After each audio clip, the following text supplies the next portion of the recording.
Marcos 5. E chegaram à outra margem do mar, à província dos Gadarenos. E saindo ele do barco, lhe saiu logo ao seu encontro dos sepulcros um homem com espírito imundo, o qual tinha sua morada nos sepulcros, e nem ainda com cadeias o podia alguém prender. Porque, tendo sido muitas vezes preso com grilhões e cadeias, as cadeias foram por ele feitas em pedaços e os grilhões em migalhas, e ninguém o podia amansar. E andava sempre de dia e de noite, clamando pelos montes e pelos sepulcros e ferindo-se com pedras. E quando viu Jesus ao longe, correu e adorou-o. E clamando com grande voz disse: Que tenho eu contigo, Jesus, Filho do Deus Altíssimo? Conjuro-te por Deus que não me atormentes. Porque ele dizia: Sai deste homem, espírito imundo. E perguntou-lhe: Qual é o teu nome? Ele respondeu dizendo: Legião é o meu nome, porque somos muitos. E rogava-lhe muito que os não enviasse para fora daquela província.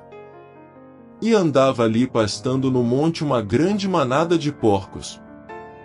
E todos aqueles demônios lhe rogaram dizendo: Manda-nos para aqueles porcos, para que entremos neles. E Jesus logo lhe permitiu. E saindo aqueles espíritos imundos, entraram nos porcos, e a manada se precipitou por um despenhadeiro no mar, eram quase 2000, e afogou-se no mar. E os que apacentavam os porcos fugiram e o anunciaram na cidade e nos campos, e saíram muitos a ver o que era aquilo que tinha acontecido. E foram ter com Jesus e viram o endemoniado que tivera a legião assentado, vestido e em perfeito juízo, e temeram.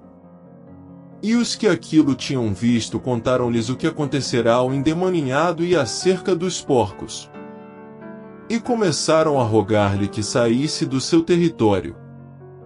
E entrando ele no barco, rogava-lhe o que for endemoniado que o deixasse estar com ele. Jesus, porém, não lhe permitiu, mas disse-lhe: Vai para a tua casa, para os teus, e anuncia-lhes quão grandes coisas o Senhor te fez e como teve misericórdia de ti. E ele foi e começou a anunciar em Decápolis quão grandes coisas Jesus lhe fizera, e todos se maravilhavam. E passando Jesus outra vez num barco para o outro lado, ajuntou-se a ele uma grande multidão, e ele estava junto do mar. E eis que chegou um dos principais da sinagoga, por nome Jairo, e vendo, prostrou-se aos seus pés.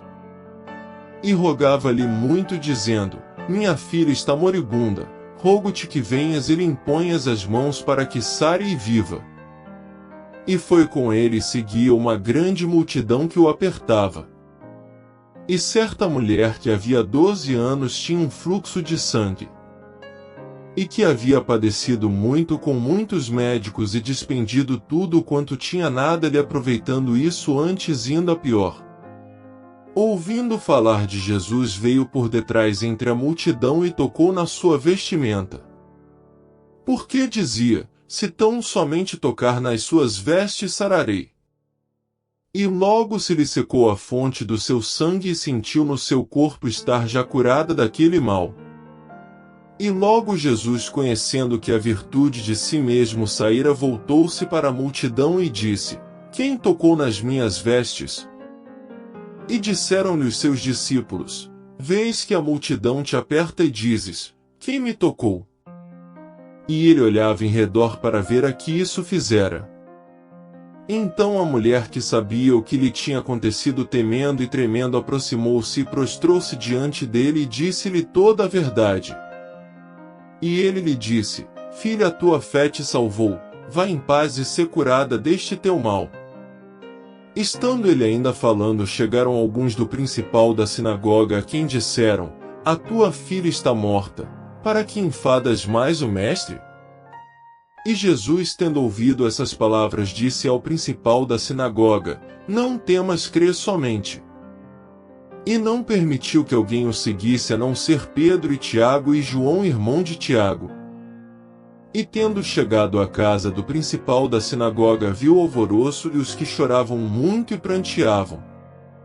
E entrando, disse-lhes: Por que vos alvoroçais e chorais? A menina não está morta, mas dorme. E riam-se dele. Porém ele, tendo-os feito sair, tomou consigo o pai e a mãe da menina e os que com ele estavam, e entrou onde a menina estava deitada.